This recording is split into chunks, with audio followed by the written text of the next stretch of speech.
Tahimik na pumasok ang binatang pulis na si Tonyo sa inuupahan niyang apartment na may isang kwarto. Kasama niyang nakatira doon ang kapwa niya pulis at kaibigan na si Jeffrey. Bukod kay Jeffrey, kasama rin nila doon ang kababata niyang si Benjo na halos 6 na buwan pa lamang sa Maynila. Pagpasok ni Tonyo ay kumunot ang noo niya nang makita si Benjo na nasa sala. Nakaupo ito sa sofa habang nanonood ng basketball game sa maliit na telebisyon. Napansin niya ang benda sa kaliwang paa ni Benjo.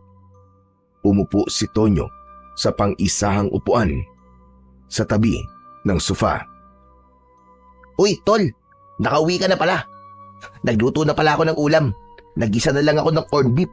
Baka kasi hindi ka pa naghahaponan eh. Kumain ka na lang sa kusina. Ano nangyari sa paa mo, tol? Bakit may benda yan? Ito. Naaksidente sa pabrika. Natapilok ako tapos nabali yung buto ko sa paa eh. Ito, pinagpapahinga muna ako ng supervisor namin. Huwag daw muna akong pumasok hanggat hindi gumagaling tong paa ko. Ay nako, ikaw talaga. Hindi ka kasi nag-iingat eh. Sus, napakadulas naman kasi doon sa production area sa pabrikang yun eh. Saka, hindi ako ang unang naaksidente doon. Marami nang mas nauna sa akin. Kung ganun, nainggit ka sa mga naunang na-aksidente kaya gumaya ka sa kanila. Paano pala ang pagpapadala mo sa pamilya mo sa probinsya natin kung hindi ka muna magtatrabaho? Bayad ako, Chong, kahit hindi ako papasok. Ayos, di ba? Nakakapagpahinga na ako, pero sa sahod pa rin ako. Kaya palang saya mo kahit may pilay ang paa mo eh. Sinabi mo pa. O sige, kumain ka na. Mukhang hindi ka pa naghahaponan eh. Mamaya na. Hindi pa naman ako nagugutom eh. Ay, oo nga pala.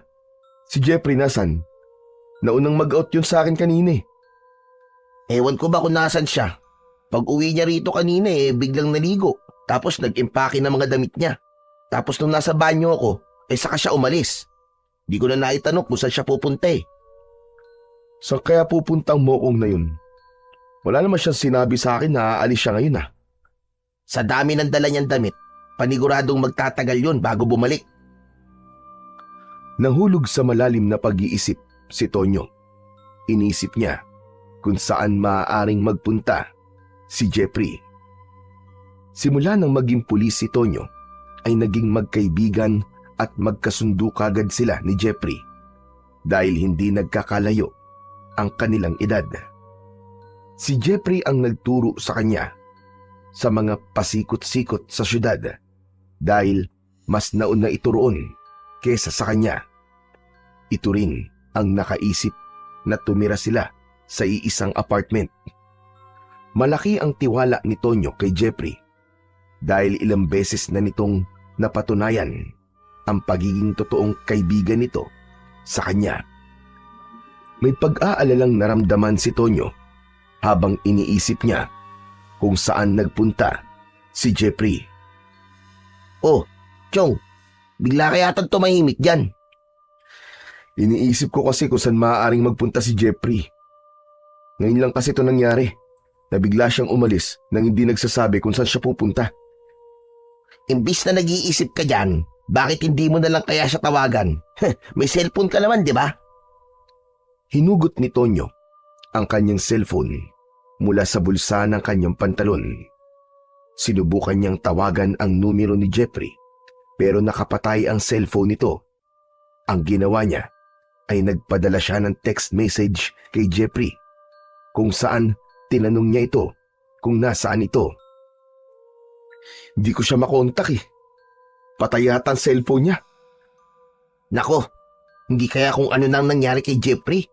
Baka may banta sa buhay niya tapos nagtatago na siya ngayon. Yan ang mahirap sa trabaho niyong mga pulis eh. Halos araw-araw ay marami kayong nakakalaban ng mga kriminal. Yung iba, mga big time pa. Tapos kapag kinalaban mo, yun, pagbabantaan ang buhay mo. Sige pa, pakabahin mo pa ako, lintik ka. Joke lang naman. Ikaw naman, tol, Masyado ka namang seryoso eh. Mamaya ko na nga iisipin kung nasan si Jeffrey. Maliligo na muna ako, tapos saka ako kakain. Iniwanan ni Tonyo si Benjo sa sala. Dumiretso siya sa kanilang kwarto upang hubarin ang kanyang uniforme. Nang magtungo siya sa banyo para maligo, ay hindi pa rin nawala ang pag-aalala niya para kay Jeffrey. Pagsapit ng 11:00 ng gabi, ay nahiga na si Tonyo sa kanyang kama. May 3 kama sa kwartong yun at tig-iisa sila nina Benjo at Jeffrey. Bata pa lang ay pangarap na ni Tonyo ang maging isang pulis. Yun ay dahil lumaki siya sa pamilya kung saan ang kanyang tatay at lolo ay kilalang mga antingero na nakikipaglaban sa mga aswang. Bayani ang tingin ng mga tao sa lolo at tatay ni Tonyo sa kanilang lugar. Ang bagay na yon ang nag-udyok sa kanya para maging pulis dahil gusto niya na maging tagapagtanggol ng mga naaapi at maging kalaban ng masasama. Sinuportahan naman ng pamilya ni Tonyo ang pangarap niyang yon at sobra siyang ipinagmamalaki ng mga ito nang maging ganap na siyang pulis. Tapat si Tonyo sa kanyang sinumpaang tungkulin. Hindi siya nadadala sa suhol at palagi niyang tinatandaan ang paalala ng tatay niya na mamuhay siya ng marangal at hindi niya kailangan maging mapagsamantala. Unti-unti nang nakaramdam ng antok si Tonyo nang narinig niya ang pagtunog ng kanyang cellphone na nakapatong sa maliit na lamesa sa tabi ng kanyang kama. Agad niya yung kinuha at sinagot ang tawag nang malaman niyang si Jeffrey ang tumatawag. Hello? Hello, Jeffrey? Tol, Anak ng tutsa, o. Saan ka ba nagpunta? Ang sabi ni Benjo ay nag-impake ka daw ng mga damit mo at umalis ka. Ayaw mo na ba kaming makasama kaya umalis ka nang hindi nagpapaalam? uy hindi ah. Nagmamadali lang talaga ako kanina kasi naghahabol ako ng biyahe pa uwi sa probinsya namin eh. Ang totoo niyan, ay sakay ako ngayon ng bus. Nasa biyahe na ako. Tumawag lang ako nang natanggap ko ang text mo. Pauwi ka pala sa inyo eh. Akala ko naman eh kung saan ka pupunta. Ano palang meron at bigla kang uuwi sa probinsya nyo? May emergency ba? Wala naman tol. Piyesta kasi sa amin eh. 1 linggo ang selebrasyon ng piyesta sa amin. Kaya 1 linggo rin ako mawawala. Ang ibig ko sabihin eh, tayo pala. Ha? Teka. Anong tayo pala? Oo, tayo. Kasi ipinaalam na rin kita kay Sir Mariano na sasama ka sa akin. Pumayag naman siya. Ayun, approve na ang leave mo ng 1 week tol nang dahil sa akin. Ang kailangan mo na lang gawin ay mag-impake at sumunod sa akin sa probinsya namin. Teka. Nagbibiro ka lang, di ba? Hindi ah. Seryoso ako, Tonyo. Pumayag na nga si Sir Mariano. Kasi kahit siya nga napansin na masyado ka ng pagod sa pagtatrabaho mo. Ang dami na kayong nakakapansin na palagi ka nakatulala sa opisina. Tol, ako na nagsasabi sa'yo, kailangan mo ng bakasyon. Sorry kung nagdesisyon ako nang hindi ko ipinapaalam sa'yo ah. Alam ko kasi natatanggihan mo ako eh. Kaya ako nang gumawa ng paraan para makapagbakasyon ka. Ikaw talaga, oo. Hindi mo na dapat ginawa yan. Matatambakan lang ako ng trabaho pagbalik ko eh. Huwag kang mag-alala kasi may gagawa ng trabaho mo habang wala ka. Para rin naman sa'yo to eh. Pasensya ka na talaga. Una na ako kasi may mga kailangan akong asikasuhin sa bahay namin eh. O sige na tol, sumunod ka. Saka palagi kitang naikikwento sa tatay at lola ko eh. Panigurado, matutuwa ang mga yun kapag nakita at nakilala ka nila. Teka, pwede bang pag-isipan ko muna? Binigla mo naman kasi ako eh. Ano ka ba? Huwag mo nang pag-isipan. Basta hihintayin kita sa bahay namin ah. Hindi ka na pwedeng tumanggi kasi magtatampo ako sa'yo. Dati pa kita niyayaya na sumama sa amin kapag umuwi ako ron eh, di ba? Iti-text ko na lang sa'yo kung paano ka makakapunta sa amin. O sige na tol, Malulobat na to cellphone ko eh. Nang maputol na ang tawag, ay napaupo si Tonyo sa kanyang kama. Biglang nawala ang antok ni Tonyo dahil sa mga sinabi sa kanya ni Jeffrey. Makalipas ang ilang sandali, ay nakatanggap siya ng text message mula kay Jeffrey. Detalyadong nakalagay doon kung paano makakapunta sa bahay ni na Jeffrey sa probinsya. Maya-maya pa ay nakita ni Tonyo na bumangon si Benjo mula sa higaan nito. Umupo ito sa gilid ng kama ni Tonyo. Si Jeffrey ba yung kausap mo kanina, tol? Oo. Ano sabi niya? Alam mo na ba kung nasan siya ngayon? Nasa biyahe pa uwi sa probinsya nila ngayon. Piyesta daw kasi sa kanila. Ganun ba? Akala ko naman kung saan siya pupunta. Ang dami niya kasing dalang damit eh. Pero bakit parang hindi may pintay ang mukha mo? May problema ba? Si Jeffrey kasi, ipinagpaalam niya ako kay Sir Mariano na mag-leave ng 1 linggo. Tapos, pinapasunod ako ni Jeffrey sa probinsya nila. Inimbitahan niya ako sa piyesta nila. Ang sabi niya, napapansin daw niya na sobra na akong pagod sa pagtatrabaho. Kaya kailangan ko raw ng bakasyon. Maganda naman pala layunin ni Jeffrey. Kaya kanya inaaya sa kanila eh. Kahit ako, napapansin ko na masyado ka ng subsub sa pagtatrabaho eh. Delikado ang ganyan, tol. Dapat, wag puro trabaho. Bigyan mo rin ng oras sa sarili mo. Marami lang kasi akong hawak na kaso ngayon. Pero sabi ni Jeffrey, may gagawa naman doon ang trabaho ko habang wala ako. Oh, yun naman pala eh. Di sumunod ka na kay Jeffrey sa probinsya nila. O kaya mas maganda kung samahan na lang kita. Total, wala rin naman akong pasok sa trabaho, di ba? Para makapagbakasyon na rin ako. Nagsasawa na ako sa puro building ang nakikita ko eh. Walang Joe. Talaga naisip pa ba magbakasyon Kahit pilay na yung isang paa mo Aba, syempre naman. Ayoko naman naaalis ka tapos mag-isa lang ako rito may iwan sa apartment, no? Kilala mo naman ako. Hindi pwedeng wala akong makakausap na tao. Baka pag umalis ka nang hindi ako kasama eh. Pagbalik mo rito kinakausap ko na yung mga kaldero sa kusina. Puro ka talaga kalokohan. Ano na tol, sige na, pumayag ka na Sumunod na tayo kay Jeffrey. Ang tanong, papayag kaya si Jeffrey na kasama ka? Hindi ba, hindi naman kayo magkasundo nun? Huwag mo nalang sabihin na kasama mo ko. Para wala na siyang magagawa kapag nakita niya ako, nakasama mo ko. Gusto ko rin kasi talaga magbakasyon eh. Okay, sige, payag na ako. Susunod tayo kay Jeffrey sa probinsya nila. Total, wala na rin naman akong magagawa kasi approved ng 1 week leave ko eh. Kesa masayang yun. Mas mabuti pang mag-enjoy na lang tayo sa fiesta ni na Jeffrey. Ayos! Buti naman at pumayag ka na. Kailan pala tayo aalis? Mag-i-empake na ba ako? Oo, sige. Mag-impake na tayo at mamayang madaling araw tayo aalis.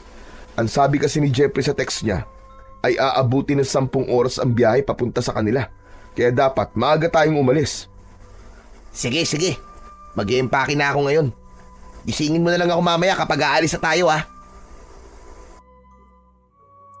Napailing na lang si Tonyo nang nagsimula ng ilabas ni Benjo ang ilang mga damit nito mula sa aparador. Habang siya naman ay hindi pa rin buo ang loob sa gagawin nila.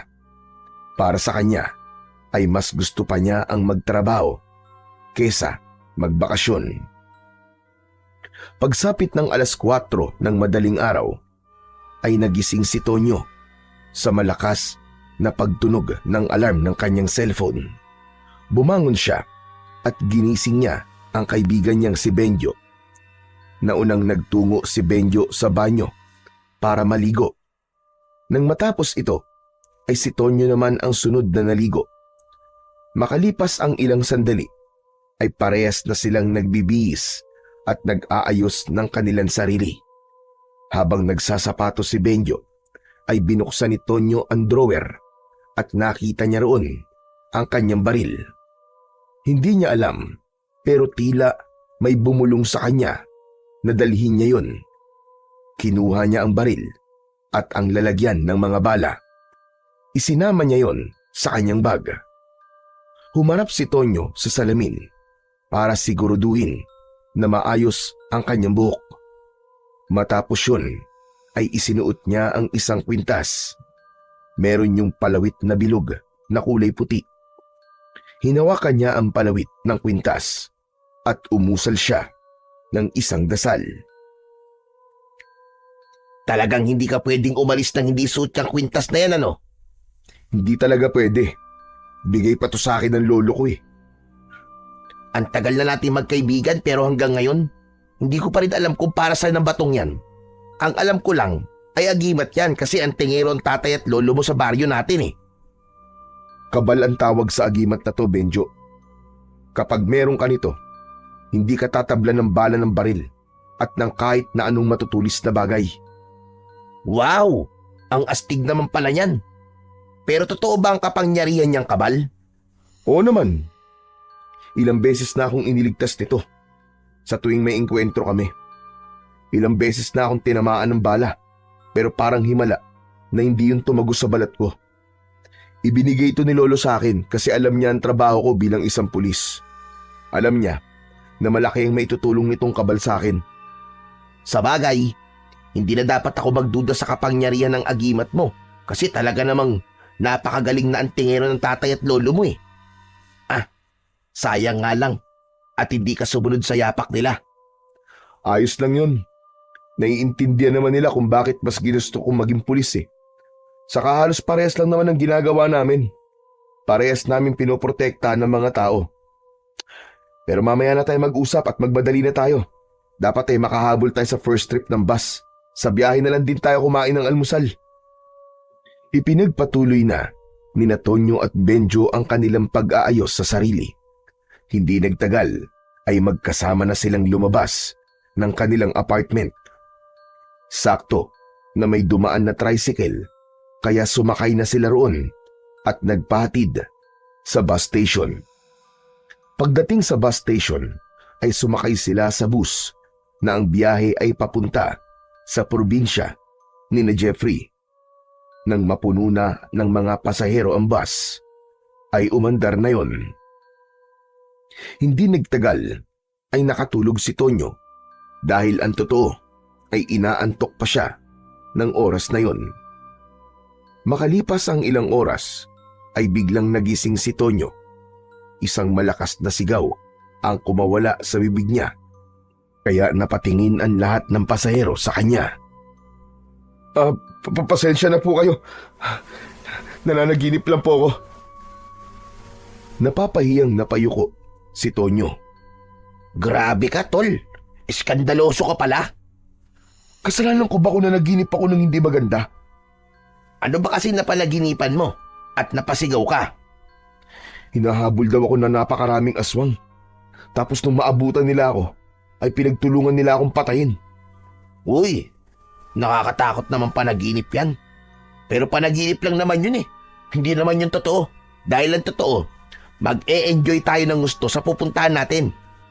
Nakamalay mo, merong magagandang chika bebe doon kina Jeffrey. Iyon, di lumabas din ang totoo. Pambira ka. Gusto mo lang maghanap ng mabobola mong babae, kaya ipinilit mong makipiyesa tayo kina Jeffrey. Bonus lang naman ang babae, tol eh. Siyempre, pupunta tayo ron para magbakasyon at makipiesta. Ewan ko sa'yo.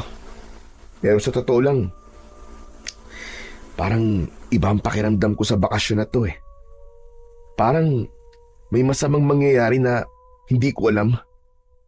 Huwag ka kasi mag-isip ng negatibo kasi ganun talaga ang mangyayari. Saka ano namang masamang mangyayari magbabakasyon lang naman tayo. Saka nandun naman si Jeffrey. Hindi naman niya siguro tayo pababayaan, di ba? Hindi na lang muna nagsalita si Tonyo. Itinuon niya ang kanyang mata sa labas ng bintana at pilit niyang inalis ang hindi magandang pakiramdam na meron siya. Simula kasi nang umalis sila sa apartment ay naramdaman niya na yun. Tila ba may kung anong puwersa ang pumipigil sa kanya na umalis. Inisip na lang niya na baka dahil hindi buo ang loob niya na magbakasyon dahil mas gusto niya nga ang magtrabaho. Halos 10 oras na nakaupo sa base na Tonyo at Benjo bago yun huminto sa isang lumang istasyon ng bus. Bumaba na sila at naglakad sila para maghanap ng makakainan. Sandali lang, tol. Daan-daan ka lang sa paglalakad. Nakita mo nang injured ang kasama mo eh. Aray, ang sakit ng paa ko kapag naglalakad ako ng mabilis eh. Yan, dapat kasi nagpapahinga ka na lang sa apartment eh. Tapos ngayon magrereklamo ka na masakit ang paa mo. Mas gusto ko pa sumakit ang paa ko kaysa mag-isa ako sa apartment, no? Nakahanap ng maliit na karinderya si Tonyo at doon na sila kumain. Habang kumakain ay naisipan ni Tonyo na tawagan si Jeffrey pero hindi niya na ito makontak. Ano naman kaya nangyari rito kay Jeffrey? At patay na naman ang cellphone niya. Baka naman lobat lang o kaya busy. Pero sinabi ba niya sa text niya kung anong sunod na sasakyan natin? Oo, magji-jeep daw tayo tapos sasakay ng tricycle. Yun na raw ang mag-aatid sa atin sa baryo nila. Sinungaling din talaga ang Jeffrey na yun, no?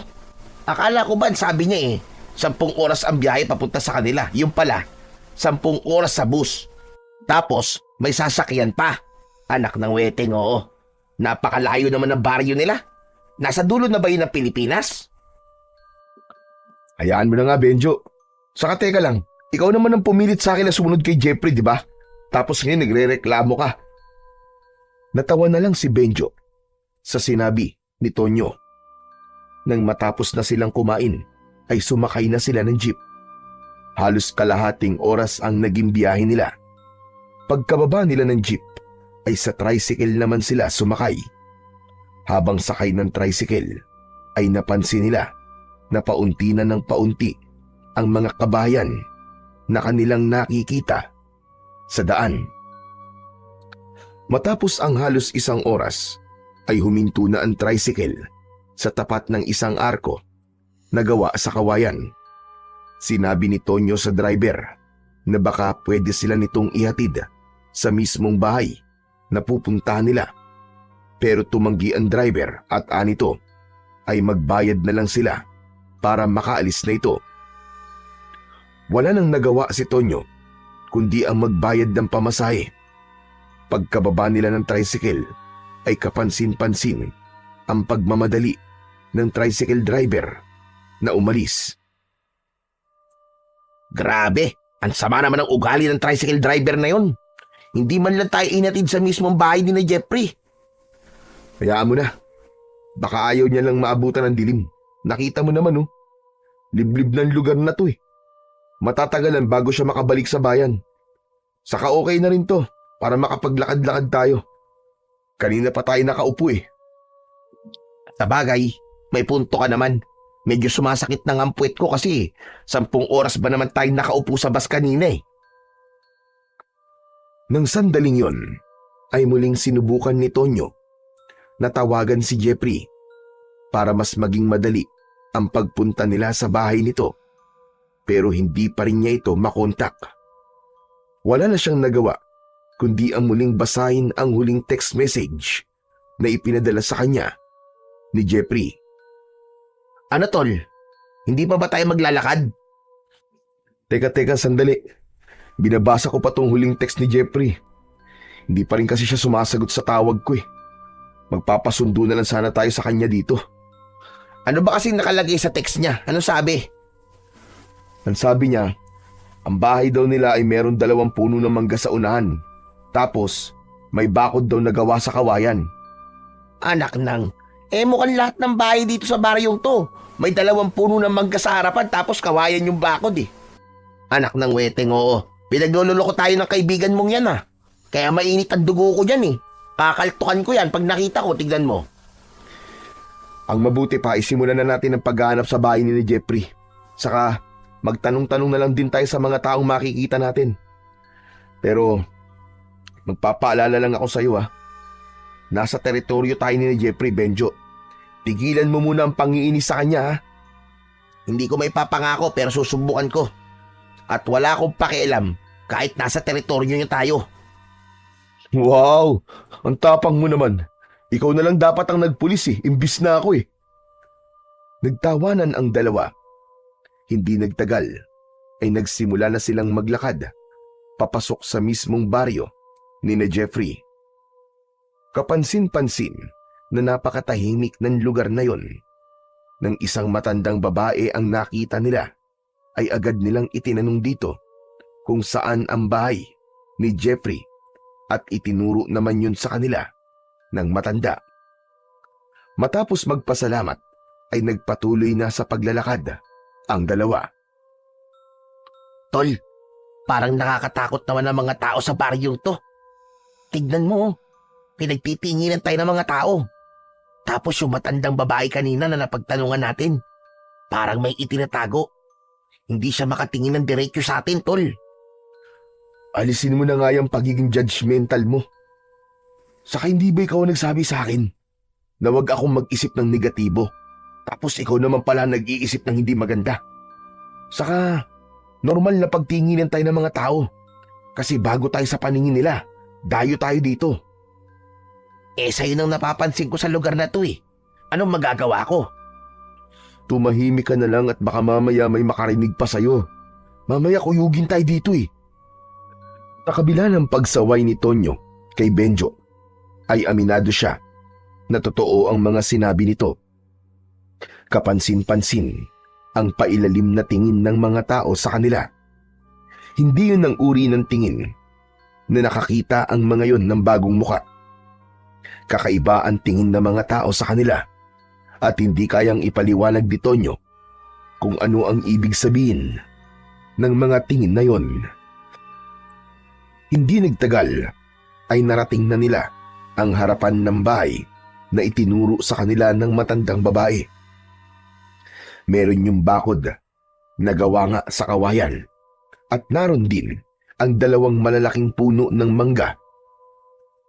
Nakabukas ang gate na gawa sa kawayan kaya tuloy-tuloy silang pumasok sa loob ng bakuran. Si Tonyo ang kumatok sa pinto. Hindi nagtagal ay bumukas yun at bumungad sa kanila ang isang lalaking matangkad. Napasigaw si Benjo nang makita nito ang dugoang itak na hawak ng lalaki. Sa sobrang takot ni Benjo ay napatakbo ito sa likod ni Tonyo. Matalim ang mga mata ng lalaki. Tonyo, baka mamaya mamamatay tao yan, oh. Tignan mo, may dugo yung itak niya. Tumahimik ka nga, Benjo. Sino kayo? Anong kailangan nyo rito?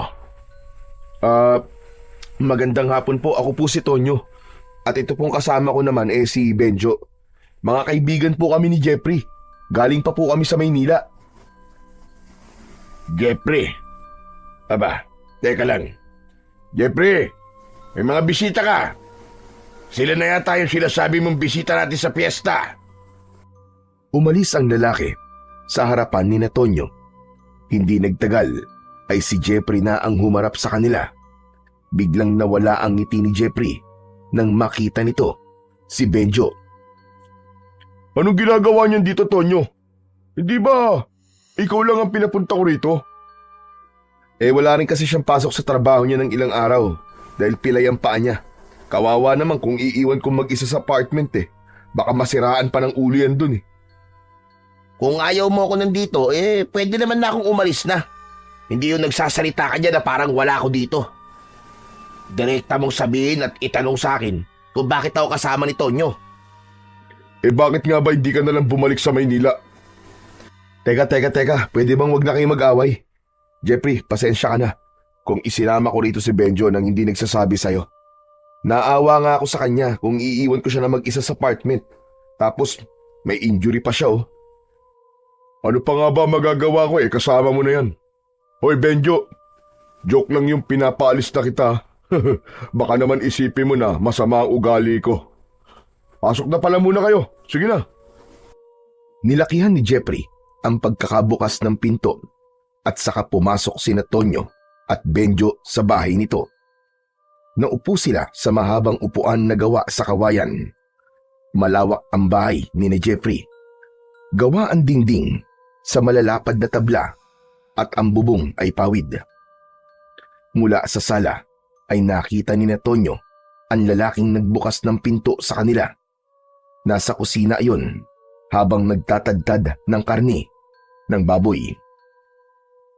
Tila napansin ni Jeffrey na nakatingin si Tonyo sa lalaki, kaya muli itong nagsalita. Oo nga pala. Tatay ko'y nagbukas ng pinto sa inyo kanina. Sandro ang pangalan niya. Si Lola Rosita naman ay nasa kwarto niya. Mamaya ko na kayo ipapakilala sa kanya kasi nagpapahinga siya sa oras na to eh. Kumusta nga pala naging biyahe niyo? Ayun, namamaga magkabila ang pisngi ng puwet namin kasi 10 oras kami nakaupo sa bus. Akala ko naman 10 oras lang ang biyahe, pero hindi naman pala. Kung magrereklamo ka lang, hindi ka na sana sumama kay Tonyo. Oo. Ayan na naman kayong dalawa eh. Magsisimula na naman kayo mag-away. Pwede bang kahit sa buong bakasyon na lang na to, ay magkaayos muna kayong dalawa? Hindi ba kayo may gusto na magpahinga ako sa trabaho? Sa tingin nyo ba, makakapagpahinga ako kung nagbabangayan kayo palagi? Sorry na tol, ito kasi si Jeffrey. Palagi na lang akong tinatable. Anong ako? Kung maayos ka lang sanang kausap, hindi ako maiinis sa'yo. Oo, yan na naman. Kakasabi ko lang, di ba? Tama na nga yan. Sige kayo, kapag ako nainis, babalik na lang ako sa apartment natin. Mas okay pa yata dun eh, kasi tahimik dun. Okay, sige. Ako na magpaparaya, pangako. Hindi ko na muna aawayin si Benjo habang nandito tayo. Napailing na lamang si Tonyo. Noon pa man, ay hindi na talaga magkasundo sina Benjo at Jeffrey dahil sobrang magkaiba ang ugali ng dalawa. Si Benjo ang tao na masayahin at maingay, habang si Jeffrey naman yung seryoso at madalas na tahimik. Inakala ni Tonyo na normal lang na hindi magkasundo ang dalawa nung una kasi bago pa lang magkakilala ang mga ito. Pero nang tumagal ay mas lalong tumindi ang bangayan ng dalawa. Oo nga pala, ang mabuti pa magpahinga na muna kayo. Alam kong pagod kayo sa biyahe. Tara na, at ihahatid ko kayo sa magiging kwarto ninyo. Nagtungo si Jeffrey sa isang nakasaradong pinto at binuksan nito yon. Nang pumasok ito, ay sumunod sina Tonyo at Benjo. May normal na laki ang kwarto at may isang papag na kasya ang 2 tao. Meron doong malaking bintana na natatakpan ng itim na kurtina. Ito ang magiging kwarto nyo. Pasensya na kayo kasi wala kaming electric fan eh. Pero huwag kayo mag-alala kasi malamig ang panahon ngayon. Kaya hindi nyo na rin talaga kailangan ng electric fan. Baka mangantog kayo. Ang totoo kasi niyan walang linya ng kuryente dito. Pero may signal naman na cellphone. Yun nga lang, mahina at madalas nawawala pa. Ano? Bakit hindi mo sinabi na wala pa ng kuryente dito? Paano kami makakapag-charge ng cellphone namin? Hindi ba sinabi ko sa text kay Tonyo na libliban lugar namin? Sana naisip mo na walang kuryente dito. Kahit na. Sana'y sinabi mo kaagad ng mga ganung bagay para hindi kami nagugulat. Benjo, hayaan mo na nga. Okay lang yan. Hindi rin naman natin siguro masyadong magagamit ang cellphone kasi nasa bakasyon tayo, di ba? Buti ka pa, Tonyo, malawak ang pangunawa mo. Saka sa dami ng mga activity dito sa baryo namin sa loob ng 1 linggo, sigurado ko na hindi nyo na may isipang gumamit ng cellphone. Siguraduhin mo lang na mag-i-enjoy kami rito dahil kung hindi, babayaran mo yung pamasahe namin papunta rito at pabalik sa Maynila. Kahit ako pa magbayad ng share mo sa upa ng 1 taon para manahimik ka lang. Yabang talaga nito, oo. O paano? Iiwan ko na kayo rito para makapagpahinga na kayo. Tutulungan ko lang ang tatay ko sa pagluluto ng hapunan. Sige tol, maraming salamat. Ngumiti si Jeffrey, saka ito lumabas ng kwartong yun. Isinarado ni Tonyo ang pinto at siniguro niya na nakakandado yun. Naupo si Benjo sa gilid ng kama habang si Tonyo ay humiga na. Ramdam niya ang labis na pagod sa napakahabang biyahe at wala siyang ibang gustong gawin ng oras na yon kundi ang matulog. Hay nako, kung alam ko lang na walang kuryente dito, sana hindi na lang ako sumama. Malapit nang malobat ang cellphone ko, tol. Paano ako makaka-text at makakatawag sa mga chicks ko sa Maynila nito? Anak ng teteng talaga, kung mamalasing ka nga naman. Pambira. Talagang yung mga babae pa ang una mong inisip, ano? Alam mo tol, minsan, hindi masamang wag muna tayong gumamit ng cellphone. Ayaw mo ba nun? 1 linggo kang makakatipid sa load. Saka pwede bang kahit 1 linggo lang din eh. Wag mo na munang awayin o sagutin ng pabalang si Jeffrey. Para naman ma-enjoy talaga natin tong bakasyon na to. Ewan ko ba, tol? Hindi ko talaga kayang makasundo yung kaibigan mo na yun. Ang init ng dugo ko sa kanya. Alam mo naman na sinusubukan kong makasundo siya eh. Pero wala talaga. Mabigat ang pakiramdam ko kay Jeffrey. Tol, mabait naman si Jeffrey. Kung hindi naman siguro kami magkakasundo. Bigyan mo lang siya ng pagkakataon na mapalapit sa'yo. Nako tol, maraming beses ko na sinubukan na magkasundo kami. Pero wala talagang pag-asa. Kung hindi nga lang ako mag-isa sa apartment ng 1 linggo eh, hindi ako sasama sa'yo dito eh. Saka, parang nakapagsisisi na magpunta rito. Hindi mo ba napansin yung tatay ni Jeffrey? Parang nakakatakot siya, Chong. Lalo na yung tingin niya sa ating kanina. Nako, parang kayang-kaya niyang pumatay ng tao eh. Saka parang kakainin niya tayo ng buhay kung makatingin siya. Hoy, ano ka ba? Huwag ka nga magsalita ng ganyan sa mga taong nagpatuloy ng maayos sa atin dito. Baka mamaya may makarinig sa'yo eh. Nakakahiya. Eh, sa'yo nang napansin ko eh. Anong magagawa ko? Alam mo kung ano magagawa mo? Itikom mo na yung bunganga mo at humiga ka na't matulog na tayo. Gusto ko muna magpahinga. Pero kung ikaw ayaw mo, bahala ka sa buhay mo. Ikaw na lang siguro magpahinga, tol. Lalabas muna ako. At saan ka naman pupunta? Bahala na kung saan. Maglilibot-libot muna ako dito sa baryo ni Jeffrey. Titignan ko kung maganda ba talaga. Bahala ka, basta mag-iingat ka. Baka mamaya kung saan ka makapunta at maligaw ka pa. Tinawanan lang ni Benjo ang sinabing yun ng kaibigan niyang si Tonyo. Nang lumabas na ng kwarto si Benjo, ay umayos na sa pagkakahiga si Tonyo at ipinikit na niya ang kanyang mga mata. Dahil sa labis na pagod at antok, hindi nagtagal ay nagawa na niyang makatulog. Sa pagtulog ni Tonyo ay muli niyang napanaginipan yung panaginip niya sa bus. Nakita niya ang sarili niya na hinahabol ng napakaraming aswang at napagtanto niya na ang lugar na kinaroroonan niya sa kanyang panaginip ay ang baryo ni na Jeffrey. Nang naabutan na siya ng mga aswang, ay pinagtulungan na siyang patayin ng mga yon at doon na siya nagising. Napabalikwas si Tonyo. Tagaktak ang malamig na pawis sa kanyang noo at napakabilis ng tibok ng puso niya. Nakapagtataka naman na 2 beses ko nang napapanaginipan yon. Ano ba kasing ibig sabihin nun? Teka, mukhang napatagal pala ang pagtulog ko. Madilim na pala. Siguro nakakain na sila ng hapunan. Ang mabuti pa siguro ay lumabas na ako. Ipinagkibit balikat na lamang ni Tonyo ang nakakatakot niyang panaginip. Sa paglabas niya ng kwarto, ay nakasindi na ang mga gasera sa bahay ni na Jeffrey. Nakita niya si Jeffrey at ang tatay nito sa may hapagkainan. May kasama ang mga ito na isang matandang babae na payat at halos tuyot na ang balat. Nahinuha niya na yon ang Lola Rosita ni Jeffrey. Lumapit si Tonyo kina Jeffrey at napansin niya na hindi pa nagagalaw ang mga pagkain na nasa lamesa. Bakit hindi pa kayo kumakain, Tol?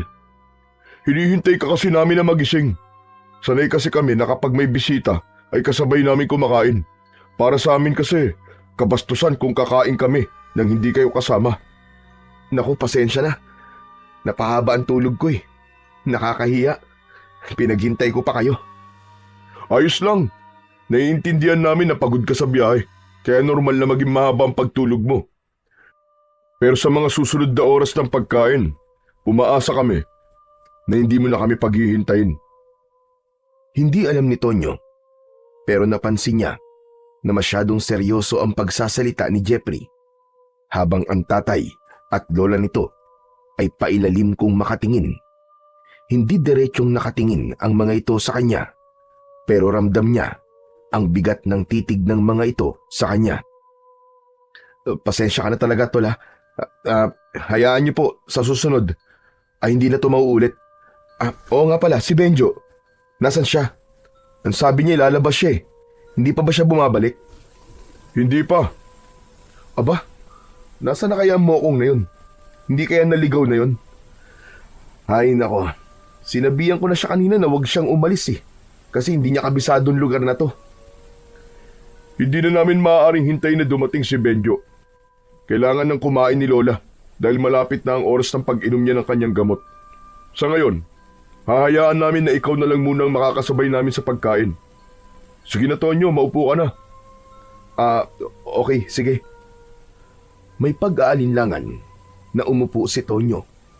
Kaharap niya ang tatay ni Jeffrey, habang si Jeffrey naman ang katabi niya. Si Lola Rosita naman ay nakaupo sa kabisera na nasa kaliwang bahagi naman ni Tonyo.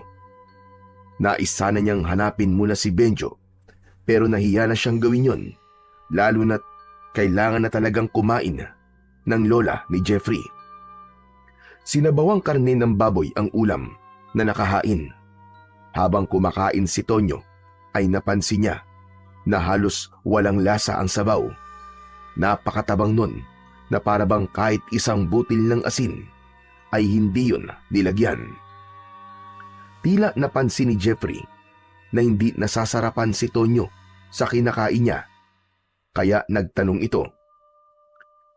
Hindi mo yata masyadong ginagalaw ang pagkain mo. May problema ba sa luto ng tatay ko? Ha? Wala naman. Pero may patis ba kayo? Kilala mo naman ako, Tol. Mas gusto ko kapag maalat ang pagkain. Pero hindi ko sinasabing hindi masarap ang luto ng tatay mo, ha?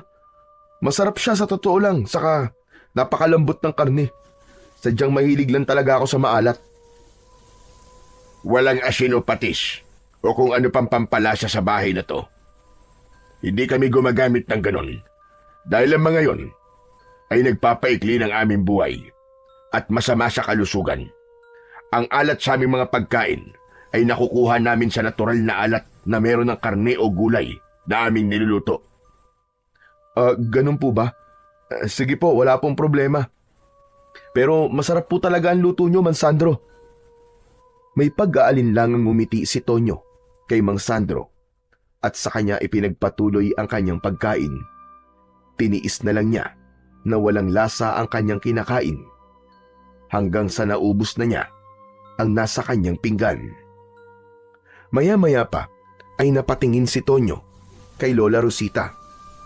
Napansin niya na matalim ang tingin nito sa kanya na parabang may napakalaking kasalanan siyang nagawa rito. Hello po, Lola Rosita. Ako po si Tonyo. Kaibigan po ako ng apo niyong si Jeffrey. Apo, Jeffrey, nagugutom na ako. Gusto ko na kumain. Tol, anong sinasabi ng lola mo? Di ba kanina pa siya kumakain? Ganyan talaga si Lola. Medyo nagiging ulyanin at isip bata na siya dahil sa kanyang katandaan. Nagugutom na ako. Gusto ko na kumain. Lola, nasa harap niyo po yung pagkain. Yan po ang kainin niyo. Mas lalong kinabahan si Tonyo dahil mas naging matalim ang tingin ni Lola Rosita sa kanya. Nagsimula na yung maglaway habang umaangil na parang isang galit na aso. Nang sandaling yun ay gusto nang umalis ni Tonyo, pero alam niya na isang kabastusan kung gagawin niya yun. Biglang sinunggaban ni Lola Rosita ang isang braso ni Tonyo. Sa gulat ni Tonyo ay napasigaw siya ng malakas. Ngumanga ng malaki ang matandang babae at nang akmang kakagatin nito ang braso ni Tonyo ay agad namang tumayo si Jeffrey upang pigilan si Lola Rosita. Natakot at nagtaka si Tonyo sa ginawang yon ni Lola Rosita. Nagwawala ang matanda habang hawak ito ni Jeffrey. Pilit siyang inaabot ng matandang babae na parabang galit na galit yun sa kanya. Jeffrey, dalhin mo muna si nanay sa kanyang kwarto. Ikulong mo muna siya ron hanggang sa kumalma siya. Sige na. Binuhat na ni Jeffrey ang lola nito at dinala sa isang maliit na kwarto. Malakas na isinarado ni Jeffrey ang pinto habang patuloy pa rin sa pagwawala at pagsigaw si Lola Rosita. Muling umupo si Jeffrey. Nagpatuloy sa pagkain sina Jeffrey at ang tatay nito na para bang hindi naririnig ng mga ito ang pagsigaw ni Lola Rosita. Tol, tanong lang, okay lang ba ang lola mo? Huwag mo na lang siyang pansinin. Ganun talaga si Lola Rosita kung minsan kapag hindi siya nakakainom ng gamot sa oras. Pero bakit niya ako kakagating kanina? May mga pagkakataon na nananakit talaga siya. Pero huwag ka mag-alala. Kapag napainom ko na siya ng gamot, ay kakalma rin siya. Natakot naman ako sa lola mo kanina, tol. Akala ko kakainin niya na ako Pero sana ay kumalma at maging okay na ang lola mo, Chong. Matipid nang ngumiti si Jeffrey. Saka nito'y pinagpatuloy ang pagkain. Habang si Tonyo ay hindi pa rin maalis sa isip ang nakakatakot na pag-atake na ginawa ni Lola Rosita sa kanya kanina. Nang matapos na silang kumain, ay nakita ni Tonyo na pumasok si Jeffrey sa kwarto ni Lola Rosita. May dala itong isang bote na may lamang likido na hindi niya malaman kung anong kulay dahil malamlam ang liwanag ng gasera sa loob ng bahay. Bahagyang nakaawang ang pinto ng kwarto ng matanda, kaya nakita niya na inabot ni Jeffrey ang bote kay Lola Rosita.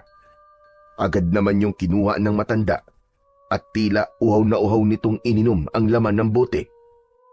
Umagos pa sa gilid ng bibig ng matanda ang likido at nakita ni Tonyo kung gaano yun kalapot. Biglang tumingin si Jeffrey kay Tonyo. Nagulat si Tonyo nang malakas na isinarado ni Jeffrey ang pinto na parabang galit na galit ito. Lumabas muna si Tonyo upang sumagap ng sariwang hangin. Kapansin-pansin ang katahimikan ng paligid. Kahit isang tao ay wala siyang nakikita. Aba, wala pa rin pala si Benjo. Sana kaya nagpunta ang mokong na yun? Hindi nagtagal ay dumating si Benjo. Malaki ang ngiti nito na parabang napakasaya nito. Oh, buti naman at naisipan mo pang umuwi. Saan ka ba galing Ang tagal mo bago bumalik Jackpot, tol, jackpot. May nakilala ako napakagandang babae. Tapos, ipinakilala pa niya ako sa pamilya niya. Sa tingin ko, may gusto yun sa akin. Sinasabi ko na nga hindi ka naman sumama rito para sa fiesta Nandito ka kasi maghahanap ka ng babaeng maluloko mo. Ano ba masama ron? Malay mo, nandito pa lang mapapangasawa ko. At sa tingin ko, ay nakita ko na siya. Pumasok ka na at kumain ka na. Sa susunod ay hindi mo na pwedeng gawin yan Gusto kasi ni Jeffrey na magkakasabay tayong kumain. Sus, wag mo sinusunod na mga sinasabi ni Jeffrey. Bisita nila tayo rito, no? Yun na nga Bisita tayo kaya dapat marunong tayong rumispeto sa patakaran sa bahay na to. Oo na. O sige, kakain na muna ako. Ano palang ulam? Sinabawang karne ng baboy, nilagaya tayon. Pero sasabihin ko na sa'yo ngayon pa lang walang lasa yung luto nila, parang hindi nilagyan ng asin. Hindi raw kasi sila gumagamit dito ng asin at ng kung ano pang pampalasa. Huwag mo na lang ipahalata na hindi mo gusto yung ulam. At baka mamaya sumama ang loob ng tatay ni Jeffrey. Yung tatay niya kasi nagluto nun Ayos lang, sa sobrang gutom ko, kahit hilaw na karne pa yan, kakainin ko. Napansin ni Tonyo ang kakaibang kwintas na suot ni Benjo. May palawit yon na parabang pinatuyong sanga ng kung anong halaman. Teka, Chong. Saan mo nakuha yung suot mong kwintas? Ito ba? Bigay sa akin ng babaeng nakilala ko. Ang sabi niya, wag ko daw tong huhubarin. Nang pumasok na si Benjo sa bahay, ay muling pinagmasdan ni Tonyo ang paligid. Bahagyang maliwanag ang buwan na natatakpan pa ng makapal na ulap, kaya kahit paano ay may nakikita siya. Doon niya napansin na walang banderitas sa baryo na hindi normal kapag fiesta. Inisip na lang niya na walang budget para sa ganung bagay ang baryo ni na Jeffrey, kaya hindi niya na yon binigyan pa ng pansin. Nanatili muna si Tonyo sa labas ng bahay. Umupo siya sa isang mahabang upuan na gawa sa kahoy na nasa ilalim ng puno ng mangga. Maya-maya pa ay umupo sa tabi niya si Benjo. Totoo nga sinabi mo, tol. Walang lasa yung nilagang baboy. Para bang literal na tubig lang ang inilagay dun eh. Ano ka ba? Lakas ng boses mo. Baka mamaya marinig ka nila sa loob. Ano naman? Para nga malaman nila na hindi masarap yung nilagay. Malay mo, matuto na silang maglagay ng pampalasa sa susunod. Hayaan mo na. 1 linggo lang naman tayo dito eh. Ano pa nang nangyari doon sa sinasabi mong babae na nakilala mo kanina? Tamo? Interesado ka naman pala? Ayun. Pinakilala niya ako agad sa pamilya niya. Ang bait nga ng nanay at tatay niya eh. Parang gusto nila pakasalan ko na kagad ang anak nila. Saka napakaganda niya, tol. Morena, tapos sexy pa. Alam mo ba yung ganda na Pilipinang-Pilipina? Ganun siya. Walang-wala yung mga babae sa Maynila, Chong. Sana'y seryosohin mo na ang isang yan. Kilala kasi kita, Benjo eh. Masyado kang mapaglaro pagdating sa mga babae. Huwag mo nang dalhin dito yung pagiging palikero mo. Tignan natin ang mga mangyayari sa susunod na araw. Ayokong mangako. Hehehe. Loko ka talaga. Pero Benjo, maiba ako. Alam mo bang may nangyari kanina rito? Yung lola ni Jeffrey, bigla na lang nagwala tapos muntik niya na akong kagatin sa braso. Mabuti nga'y napigilan siya ni Jeffrey. Ano? Seryoso ba yan? Hindi kaya may rabies si Lola Rosita? Di ba ganun kapag nagkakarabis? Nagiging parang asong ulol? Wala. Ang sabi ni Jeffrey, ay ganun daw minsan ang lola niya kasi ulyani na raw. Alam mo na, sa sobrang tanda na ni Lola Rosita, ay para na siyang bata kung mag-isip. Sa bagay. Pero, wala ka ba napapansin sa lugar na to, Chong? Parang hindi piyesta, di ba? Tignan mo, walang kabanderi-banderitas. Tapos, wala rin ako nakikitang simbahan o kahit maliit na kapilya man lang. Kung piyesta rito, sinong santo o patron ang ipinagdiriwang nila? Naiikot ko na tong buong baryo kanina, pero wala talaga akong nakitang simbahan. Yan nga rin ang ipinagtataka ko kanina eh. Pero hayaan mo na. Ang mahalaga ay nandito tayo at napagbigyan ko na si Jeffrey. Hindi ba ilang beses niya na ako niyayaya rito noon, pero palagi akong tumatanggi. Kasi mas gusto ko nga magtrabaho kaysa magbakasyon. Sa gitna ng pag-uusap ng dalawa, ay biglang dumating si Jeffrey. Nakangiti na ito at hindi na gaya kanina na napakaseryoso. Ang lalim yata ng pinag-uusapan nyo ah. Pwede ba akong makisali? Nagkikwento lang tong si Benjo sa babaeng nakilala niya rito. Naku Benjo, binabalaan kita ah. Huwag mong lolokohin at paglalaruan ng mga babae rito. Oo, madali sila maniwala sa mga sasabihin mo. Pero hindi yung dahilan para lokohin mo sila. Kilala kita eh. Babaero ka. Kahit hindi ka naman gwapo. Wow! Nagsalita ang ubod ng gwapo. Bakit ikaw? Gwapo ka ba? Kumpara sa'yo, aba, oo naman. Teka, tama na nga yan. Yan na naman kayo, magsisimula na naman kayo ng away. Hindi nyo ba talaga kayang magkaayos kahit habang nandito lang tayong tatlo? Yang kaibigan mo ang pagsabihan mo, tol. Masyadong pasmado ang bunganga. Palagi na lang akong nakikita. Pinagsasabihan lang kita kasi kilala kita. Basta, hindi mo pwedeng gawin sa mga babae dito ang ginagawa mo sa mga babae mo sa Maynila. Huwag ka mag-alala, Jeffrey. Pinagsabihan ko si Benjo kanina. Teka, maiba tayo. Kumusta na nga pala si Lola Rosita? Maayos na ba ang lagay niya? Oo, tulog na siya ngayon. Sabi ko naman sa iyo kapag nakainom na siya ng gamot niya, kakalma din siya.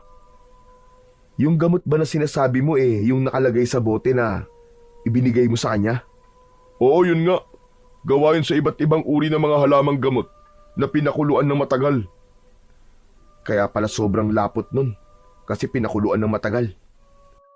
Teka, Matutulog na ako. Kayo rin, matulog na kayo. O kung di pa kayo inaantok, ay mas makabubuti na doon na lang kayo sa kwarto nyo mag-usap. Teka. Bakit para bang ayaw mong dito muna kami sa labas? May aswang ba rito sa baryo nyo? Paano ko sabihin kung meron? Ha? May aswang dito? Di, biro lang. Basta pumasok na kayo. Isang makahulugang ngiti ang pinakawalan ni Jeffrey bago ito pumasok sa loob ng bahay. May takot sa muka nang humarap si Benjo kay Tonyo. Tonyo, narinig mo ba yung sinabi ni Benji? Ang sabi niya may aswang daw dito. Kahit sinabi niya nagbibiro siya, nararamdaman ko na seryoso siya sa sinabi niyang yun. Ayan ka na naman sa pagiging paranoid mo eh. Biro nga lang, di ba? Tinatakot ka lang nun. Hindi. Parang seryoso siya nang sabihin niyang merong aswang sa lugar na to eh. Hindi kaya yun ang ibig sabihin ng panaginip mo ron sa bus? Baka isa yung pangitain sa mangyayari sa atin dito. Ano kaya kung umalis na tayo rito bago pa may masamang mangyari sa atin? Kumalma ka nga muna, Benjo. Naririnig mo ba mga sinasabi mo? Saka, nakakahiyakin ni Jeffrey kung aalis tayo rito dahil lang sa takot mong baka may aswang dito. Baka ma-offend ang tatay at lola ni Jeffrey. Kapag may nangyaring masama sa atin dito, ikaw ang sisisihin ko ha. Pero hindi ba ang tingero ang tatay at lolo mo? Tapos nakikipaglaban sila sa mga aswang? Hindi mo ba nararamdaman na may aswang dito? Wala akong ganong kakayahan eh. Hindi ako sinanay ni na tatay at lolo para manahin ko ang kakayahang meron sila. Saka wag ka mag-alala. Kung may aswang man dito, ay hindi siya uubra sa baril ko. Dinala ko kasi yung service firearm ko eh. Para kung sakaling may hindi magandang mangyari, ay alam mo na. Talaga? Dinala mo yung baril mo? Oo nga, paulit-ulit. Mabuti naman pala kung ganun. At least, meron tayong proteksyon. Ang mabuti pa, pumasok na tayo sa kwarto natin. Iba na ang pakiramdam ko dito sa labas eh. Sus, masyado ka talagang matatakutin. Naniwala ka naman kagad sa sinabi ni Jeffrey na may aswang dito. Pero sige na, pumasok na tayo. Masyado malamig dito eh. Nauna nang pumasok sa bahay si Benjo at bahagyang natawa si Tonyo dahil ramdam niya ang takot nito. Naisip niya na mas mabuti na yun dahil magkakaroon ng takot si Benjo na lumabas tuwing gabi. Nang nasa pintuan na si Tonyo ay napahinto siya nang may narinig siyang napakalakas na pag-alulong sa kung saan. Nagdulot yun ng matinding kilabot sa kanya. Tumingin si Tonyo sa labas at iginala niya ang kanyang mata sa paligid. Pero nang hindi niya na narinig muli ang pag-alulong, ay tuluyan niya nang isinarado ang pinto at sumunod na kay Benjo sa kwarto nila. Sa sumunod na 2 araw ay naging maayos naman ang pananatili ni na Tonyo at Benjo sa bahay ni na Jeffrey. Wala silang nakitang kakaiba at tila karaniwang pamumuhay lang ang meron ang mga tao sa lugar na yun. Isinama pa ni Jeffrey sina Tonyo at Benjo sa ilog na nasa bukana ng isang kasukalan. Doon ay masaya silang naligo, nagtampisaw at naglaro sa malamig na tubig. Halos nakalimutan nilang malayo sila sa syudad at doon naramdaman ni Tonyo na nasa bakasyon talaga sila. Ganun pa man, sa kabila ng sinabi ni Jeffrey na 1 linggo ang pagdiriwang ng fiesta sa baryo nito, ay napansin ni Tonyo na walang gaanong palatandaan ng kasiyahan sa paligid. Wala siyang nakitang mga palamuti, banda o masayang pagtitipon gaya ng nakasanayan niya sa mga fiesta na napuntahan niya na noon. Tahimik ang mga tao at tila abala lamang sa kani-kanilang gawain. Hindi niya maiwasang magtaka kung bakit kakaiba ang fiesta sa baryong yon. Subalit, pinili muna niyang wag mag-isip ng kung ano-ano at inisip niya na baka ganun lang talaga magdiwang ng fiesta sa baryo ni na Jeffrey. Ikatlong araw ni na Tonyo sa baryo ni na Jeffrey ay patuloy pa ring umaalis si Benjo para makipagkita sa babaeng sinasabi nito na nililigawan nito. Isang hapon, habang nasa labas si Tonyo ng bahay ni Jeffrey, ay nakangiting dumating si Benjo. Alam ni Tonyo na nakipagkita na naman ito sa babaeng nakilala nito sa lugar na yon. Ayos huhulaan ko.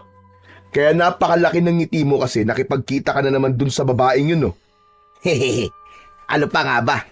Siya lang naman ang dahilan ng pagkakangiti ko sa lugar na to eh. Mukhang nagiging seryoso ka na dyan, ha? Ano nga palang pangalan niya? Hindi mo pa sinasabi sa akin, eh. Clarissa. Oh, di ba? Pangalan pa lang, napakaganda na. Baka pwede mo naman akong ipakilala dyan kay Clarissa. Saka na kapag sinagot niya na ako. Baka mamaya maudlot pa yun pag pinakilala ko agad sa'yo eh. Aba, parang sigurado ka na mapapasagot mo siya sa ilang araw na natitira natin dito, ah. Siyempre naman. Nararamdaman ko na gusto niya rin ako. Kaya lang, nagpapakipot pa siya ng konti. Ganun nga yata talaga mga babae rito sa probinsya. Hindi madaling makuha. Pero mas okay nga yun. Kasi, nata-challenge talaga ako, tol. Masaya ako para sa'yo, Benjo. Nakikita ko kasi na sa pagkakataong to ay parang nagiging seryoso ka na sa babae. Sana magtuloy-tuloy na yan.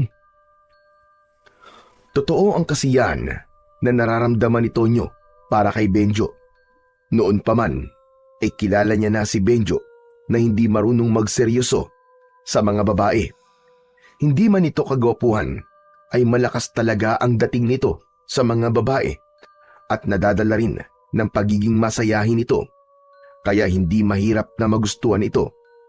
Kaya para makita si Benjo na natutong manligaw ay isang malaking bagay para kay Tonyo. Kinagabihan, inihaw na baboy ang ulam na niluto ni Sandro. Gaya ng mga nauna nitong niluto ay wala pa rin itong lasa. Kahit sausawan na toyo o suka ay wala rin. Kahit paano ay nasanay na sina Tonyo at Benjo sa ganung uri ng pagkain.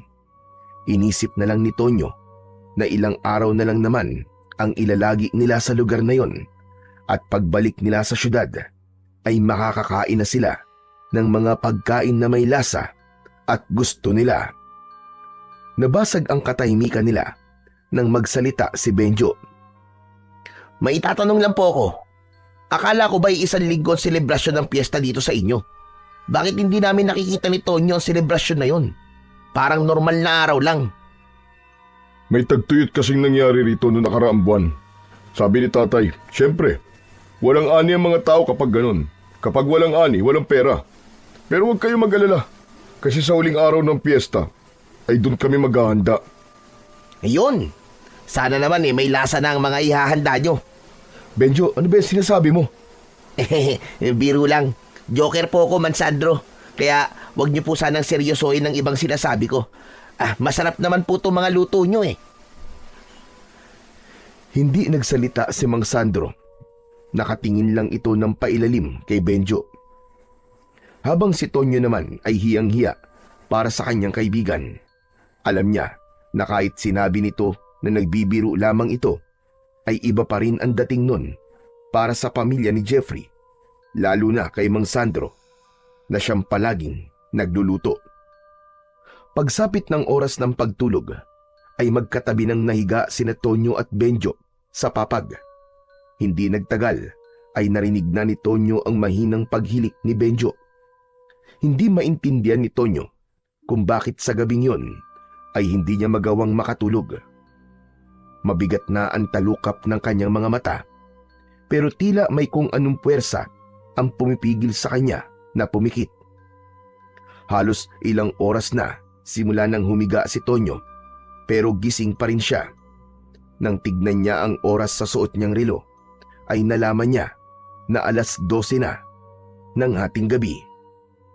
Maya-maya pa ay napabalikwas ng bangon si Tonyo nang may narinig siya sa labas na mga taong sabay-sabay na umaawit ng dasal. Ano kaya yun? Parang may prosesyon ah. Dahil sa kuryosidad ay bahagyang binuksan ni Tonyo ang bintana. Sumilip siya roon at nakita niya na tama nga ang kanyang sinabi. Merong prosesyon na nangyayari. May mga taong nakahanay habang naglalakad. Lahat ay may dalang itim na kandilang may sindi. Anong inaawit nila? Bakit parang ibang lingwahe yata? Saka, bakit ganitong oras sila nagsasagawa ng prosesyon? Hating gabi talaga.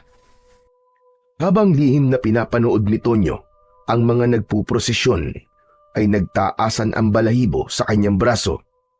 Nang nasa tapat na ng bahay ni na Jeffrey ang mga tao, ay biglang huminto ang mga yon. Tumigil rin sa pag-awit ang lahat. Napalunok si Tonyo. May kakaibang kilabot na dala ang biglang pagtigil ng mga nagpuprosesyon. Laking gulat niya nang sabay-sabay na tumingin ang mga tao sa kanya na para bang nararamdaman ng mga yon na pinapanood niya ang mga ito. Sa sobrang takot ni Tonyo ay isinarado niya ang bintana ng malakas. Nagmamadali siyang bumalik sa tabi ni Benjo. Dahil doon ay nagising si Benjo. Ano ba, tol? Bakit naman ang likot mo? Tapos ang lakas mo pa magsarado ng bintana. Ang sarap-sarap na ng tulog ko eh. Storbo ka. Pasensya ka na, tol, ha? Natakot kasi ako sa mga nagpuprosesyon sa labas eh. Ha? Nananaginip ka na naman ba? Bakit naman may magpuprosesyon ng ganitong oras? Pabihira ka, oo. Hindi ko rin alam eh. Hindi naman ako taga rito. Basta may narinig akong kumakantang mga tao kanina tapos sumilip ako sa bintana. Bigla na lang silang tumigil sa harapan ng bahay ni na Jeffrey. Ang nakakakilabot pa, bigla nila akong tinignan na para bang naramdaman nilang pinapanood ko sila. Yung mga mata nila, nanlilisik, nakakatakot. Ewan ko sa'yo. Gumagawa ka lang ng kwento, no? Hindi ka makatulog kaya pati tulog ko iniistorbo mo. Saka bakit ka natatakot?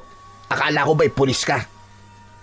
Kapag ba pulis, hindi na pwedeng makaramdam ng takot. Saka bakit parang hindi ka naniniwala sa sinasabi ko, ha? Imposible naman kasi na may nagpuprosesyon ng ganitong oras. O tignan mo nga sa orasan ko. Lagpas na ng 12:00 ng hating gabi ba? Teka nga, ang mabuti pa siguro tignan ko kung totoo ang sinasabi mo. Tumayo si Benjo at lumapit sa bintana. Nang akmang bubuksan ito ang bintana, ay mabilis itong pinigilan ni Tonyo. Wag mo nang tignan! Baka nasa labas pa rin sila eh. Baka ayaw nilang pinapanood na nagpuprosesyon sila. Paano ko malalaman kung nagsasabi ka ng totoo kung hindi ko makikita? Kumalma ka lang dyan, okay? Natatawa tuloy ako sa'yo eh. Wala nang nagawa si Tonyo nang tuluyan ng binuksan ni Benjo ang bintana. Hindi na tumingin sa labas si Tonyo dahil ayaw niya nang maramdaman ang takot na naramdaman niya kanina nang makita niya ang mga nanlilisik na mga mata ng mga nagpuprosesyon. Ano, nakita mo ba sila? Hindi ba nakakatakot? Tama ka nga. Ang dami nga nila. Sabi ko na sa'yo eh. Maraming bituin sa langit. Ha? Ano ba sinasabi mo? Doon na sumilip sa bintana si Tonyo. Nagtaka siya dahil kahit isang tao ay wala siyang nakita sa labas ng bahay ni na Jeffrey. Anak nang, saan nagpunta ang mga yun? Kanina lang nandyan lang sila eh. Sabi ko na nga be, nananaginip ka na naman. Oh, asa na nagpuposisyon? Wala naman ah. Sigurado ako tol na nandyan sila. Pero bakit ang bilis nilang nawala? Sa dami nila sigurado ako na hindi nila kayang makaalis dyan ng ganong kabilis. Isa lang ang ibig sabihin nun. Panaginip mo lang ang lahat o hindi kaya ay namamalikmata ka lang. Imposible. Imposible yun, tol. Sigurado ako sa nakita ko. Hindi yun imahinasyon. Alam mo, tol, mabuti pang matulog ka na. Masyado ka kasing nagpupuyat kaya kung ano-anong nakikita mo eh. Saka sa susunod, wag mo namang istorboy ng pagtulog ko. Mahihirapan na naman ako nitong makabalik sa pagtulog eh. Pero itulog mo na lang yan. isinarado na ni Benjo ang bintana. Tinapik nito sa balikat ang nakatulalang si Tonyo at saka ito bumalik sa pagkakahiga sa papag. Nanatiling nakatayo si Tonyo sa tabi ng bintana. Labis ang kanyang pagtataka sa nangyari. Hindi pa rin siya makapaniwala na ganun kabilis nawala ang mga tao sa labas. Bigla niya tuloy kinwestiyon kung totoo ba o hindi ang prosesyon na nakita niya kanina. Kinabukasan ng umaga, hanggang sa almusal, ay tila wala pa rin si Tonyo sa sarili. Iniisip niya pa rin kasi ang nangyari kagabi. Halos hindi niya ginagalaw ang pagkain na nasa kanyang harapan at lumamig na rin ang kape niya. Tonyo, ayos ka lang ba? Kanina ka pa nakatulala dyan ah. Nako, malamang iniisip niya pa rin yung sinasabi niyang prosesyon na nakita niya kagabi. Ha? Anong prosesyon? Kaninang hating gabi kasi, may nakita akong mga taong nagpuprosesyon. Huminto pa nga silang lahat sa tapat ng bahay niyo eh. Tapos bigla silang tumingin sa akin. Parang galit na galit sila na pinapanood ko sila. Pero nung si Benjo nang tumingin, aba, akalain mo na wala sila? Jeffrey, ikaw na nga kumausap diyan kay Tonyo. Sabihin mo kung may prosesyon nga ba rito sa baryo nyo ng ganong oras. Walang prosesyon dito ng hating gabi, Tonyo. Sigurado ka ba talaga sa nakita mo? Sigurado ako, Jeffrey. Hindi ako namamalikmata lang. Pero Chong, imposible talaga yung sinasabi mo eh. Baka naman pagod o kulang ka lang sa tulog. Kaya kung ano-ano ang mga nakikita mo. Yan nga din ang sinabi ko sa kanya eh. Alam mo, ang mabuti pa siguro ay magpunta tayo mamaya sa ilog. Maligo ulit tayo ron para naman may masmasang ka. Saka huwag mo nang isipin kung ano mang nakita mo kagabi. Tanging marahang pagtango na lang ang naging tugon ni Tonyo kay Jeffrey. Pero nagkaroon siya ng kakaibang pakiramdam sa lugar na yon dahil sa prosesyong nakita niya kagabi. Ramdam niya na may mali, ngunit hindi niya matukoy kung ano yon. Pagkatapos mag-almusal, ay nagtungo na sina Tonyo sa ilog. Doon ay nalibang ni Tonyo ang kanyang sarili upang mawala na ang gumugulo sa kanyang isip. Kahit paano ay naaliw siya sa panghuhuli ng mga isda at paglangoy sa malalim na bahagi ng ilog. Nang mapagod na sila, ay umupo silang tatlo sa isang malapad na bato na nasa tabi ng ilog. Malapit na pala tayong bumalik sa Maynila. Balik na naman tayo sa normal nating buhay. Sinabi mo pa. Pero ayos lang kasi gano'n naman talaga eh. Maswerte pa rin tayo na may babalikan pa tayong trabaho. Eh kumusta naman pala yung paa mo? Parang simula nang dumating ka rito hindi na yung sumasakit ah. Siyempre, dahil to kay Clarissa. Sa gitna ng pag-uusap nila, ay isang matandang lalaki ang nakita nilang nakatingin sa kanila sa hindi kalayuan. Nanlalaki ang mga mata ng matandang lalaki na parabang may galit yun sa kanila. Hindi nagtagal ay umalis na ang matandang lalaki. Sino yung matandang lalaki na nakatingin sa atin kanina? Bakit parang may galit siya sa atin? Si Tatang Berting yun. Siyang namumuno dito sa aming baryo. Kasi siya ang pinakamatanda. Ganun talaga makatingin yun. Akala mo palaging galit. Pero normal lang yun sa kanya. Kasi malaki talaga ang mata niya. Grabe naman makatingin yon. Akala ko susuguri na tayo rito eh. Huwag niyo na lang pansinin si Tatang Berting. Ay, oo nga pala. Uuwi na muna ako sa bahay ha. Tutulungan ko pa kasi si tatay sa pagluluto eh. Kayo ba? Maya-maya pa siguro kami. Pero susunod na rin kami sa'yo. O siya, sige. Mauna na ako sa inyo ha. Mag-iingat kayo rito. Nang nakaalis na si Jeffrey, ay muling lumublob sina Tonyo at Benjo sa ilog. Habang naglalangoy, ay naramdaman ni Tonyo ang bahagyang pag-init ng kabal na nakasabit sa kanyang leeg. Bigla siyang natigilan dahil tila nagbigay ng babala ang kabal. Oh, nakatulala ka na naman dyan, tol. Huwag mong sabihin na iniisip mo pa rin yung sinasabi mong prosesyon kagabi. Hindi yon. Ito kasing kabal ko. Bigla siyang uminit. Kapag umiinit kasi to, ibig sabihin ay may mangyayaring hindi maganda. Kaya dapat ako maging handa. Ano namang hindi magandang mangyayari? Nasa ilog lang naman tayo. Hindi ko alam, Tol. Ang mabuti pa siguro umahon na tayo at umuwi na rin tayo. Ano ba yan? Bago pa lang ako nag-e-enjoy kasi wala na si Jeffrey. Kung ayaw mo sumama sa akin pabalik kay na Jeffrey, bahala ka sa buhay mo. Basta ako uuwi na. Oo na. Sasama na ako sa ipabalik. Ang KJ talaga nito. Tara na. Nang umahon na sina Tonyo sa ilog, ay napahinto si Tonyo nang may naramdaman siyang kakaiba sa paligid. Sa pag-ikot niya ng tingin, ay muli niyang nakita si Tatang Berting. Matiim yung nakatingin sa kanila ni Benjo. Gaya ng sinabi ni Jeffrey, ay hindi na lang niya pinansin ang matandang lalaki at naglakad na sila ni Benjo palayo sa ilog. Sa buong maghapon na lumipas, ay hindi na muna inisip ni Tonyo ang mga bagay na gumugulo sa kanyang isipan. Pagsapit ng gabi, habang tumutulong siya sa paghahain ng hapunan, ay may narinig silang boses ng isang matandang lalaki. Tinatawag nun ang pangalan ni Mang Sandro. Lumabas si Mang Sandro at sinundan ito ni Jeffrey.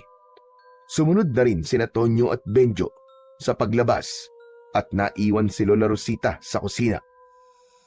Nagulat si Tonyo nang malaman na si Tatang Berting ang nasa labas.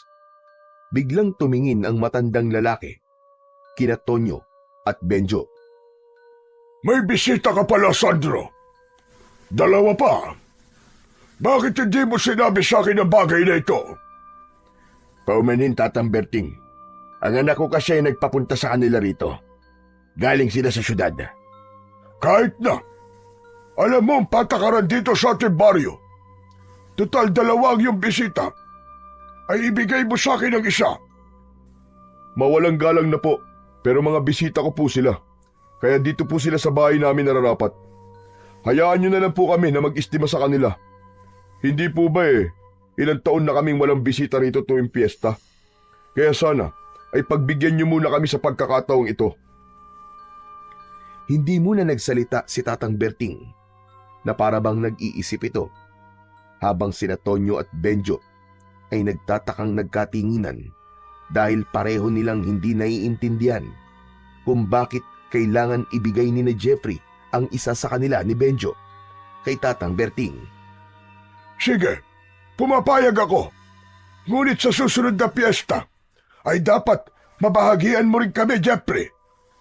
Opo, pangako po, Tatang Berting. Walang imik na tumalikod si Tatang Berting at saka yun naglakad palayo. Nang makabalik na sila sa loob ng bahay, ay agad na nagtanong si Tonyo kay Jeffrey. Tol, tanong lang, anong ibig sabihin ng pinag-uusapan nyo? Tama ba'y narinig namin? Gusto ni Tatang Berting na isa sa amin ni Benjo ang ibibigay nyo sa kanila? Oo, pero hindi naman literal na ibibigay sa kanya. Ang ibig sabihin ni Tatang Berting ay gusto niya na isa sa inyo ang tutuloy sa bahay niya. Bihira kasi kami magkaroon ng bisita dito sa baryo, lalo na tuwing piyesta. Kaya minsan, gusto ni Tatang Berting na tumulong sa pag-welcome sa mga bisita. Ganun lang yun. Wow, napaka-hospitable naman pala ng mga tao rito. Pero huwag nyo nang intindihin yun. Maghain na tayo para makakain na tayo. Medyo nagugutom na kasi ako . Napansin ni Tonyo na tila sinadya ni Jeffrey na putulin na kagad ang kanilang usapan tungkol kay Tatang Berting.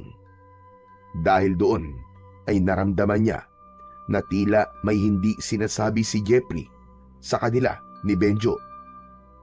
Lumipas pa ang ilang araw hanggang sa dumating na ang huling araw ng piyesta sa baryo ni na Jeffrey. Inasahan ni Tonyo na sa araw na yon ay mararamdaman na niya ang kapistahan sa lugar na yon. Pero nabigo siya. Napansin niya na normal pa rin ang ginagawa ng mga tao roon. Walang nagkakatay ng manok o baboy na panghanda. Ngunit nang naalala niya ang sinabi ni Jeffrey na walang pera ang mga tao roon dahil sa nangyaring tagtuyot nung nakaraang buwan, kahit paano ay naunawaan na niya. Nang umagang yon, ay nakatambay lang sina Tonyo at Benjo sa labas ng bahay. Maya-maya pa ay lumapit si Jeffrey sa kanila. Akala ko ba ang sabi mo maghahanda kayo ngayong huling araw ng piyesta? Bakit hindi ko nakikitang nagkakatay ng kung anong hayop ang tatay mo, ha, Jeffrey? Bakit ba masyado kang atat? Dito sa pamilya namin, nakasanayan na namin na naghahanda kami sa gabi. Kaya mamayang gabi pa kami magkakatay ng kung anong ihahanda namin. Ayos kakaiba din ang trip nyo Pero ano bang ihahanda nyo? Basta, malalaman nyo rin mamaya. Oo nga pala, Jeffrey. Huling araw na pala natin dito sa baryo nyo, no? Maraming salamat kasi inimbitahan mo kami rito. Akala ko hindi na importante ang magbakasyon. Pero na-realize ko na hindi pala pwedeng puro trabaho na lang ako. Kailangan din na huminga ako paminsan-minsan. At masaya ako nakasama ko kayong dalawa ni Benjo sa bakasyon ko to. Masaya rin ako na narito kayo. Alam ko na sa mga nakaraang araw ay naiinip na kayo. Pero huwag kayong mag-alala dahil mamayang gabi, sisiguraduhin namin na yun ang gabing hinding-hindi nyo makakalimutan sa buong buhay nyo. Matapos yung sabihin ni Jeffrey, ay ngumisi ito at saka ito tumalikod para maglakad pabalik sa loob ng bahay.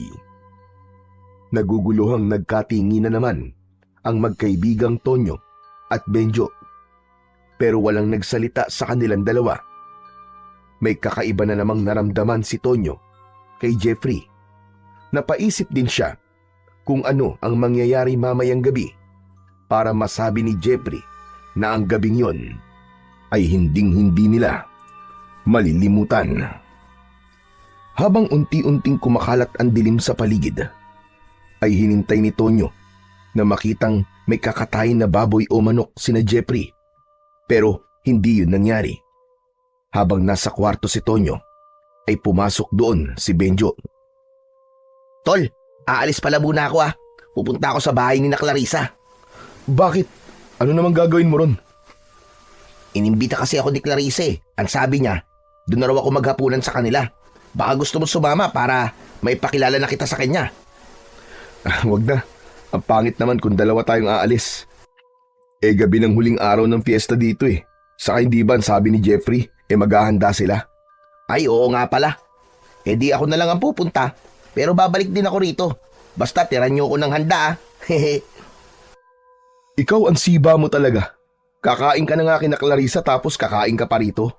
Mabuti na sigurado. Baka hindi ako mabusog dun O sige na, umalis ka na at mag-iingat ka. Ay, sandali pala. Saan nga nakatira si Clarissa? Para kung sakaling kailangan kitang sunduin alam ko kung saan ka pupuntahan. Mula rito sa bahay ni na Jeffrey, 5 bahay, papunta sa direksyon ng ilog. Matapos yung sabihin ni Benjo, ay umalis na ito. Muling naramdaman ni Tonyo ang bahagyang pag-init ng kanyang kabal. Hinawakan niya yon at tinignan. Saan mo ba ako binibigyan ng babala Bakit kasi hindi mo kayang magsalita Di sana, nasabi mo na kung ano o sino ang dapat kong iwasan. Nagulat si Tonyo nang marinig niya ang pagwawala ni Lola Rosita sa kwarto nito. Nagmamadali siyang lumabas ng kanyang kwarto pero hindi niya nakita roon sina Jeffrey at Sandro. Palakas ng palakas ang sigaw na yon ni Lola Rosita kaya mas lalong kinabahan si Tonyo.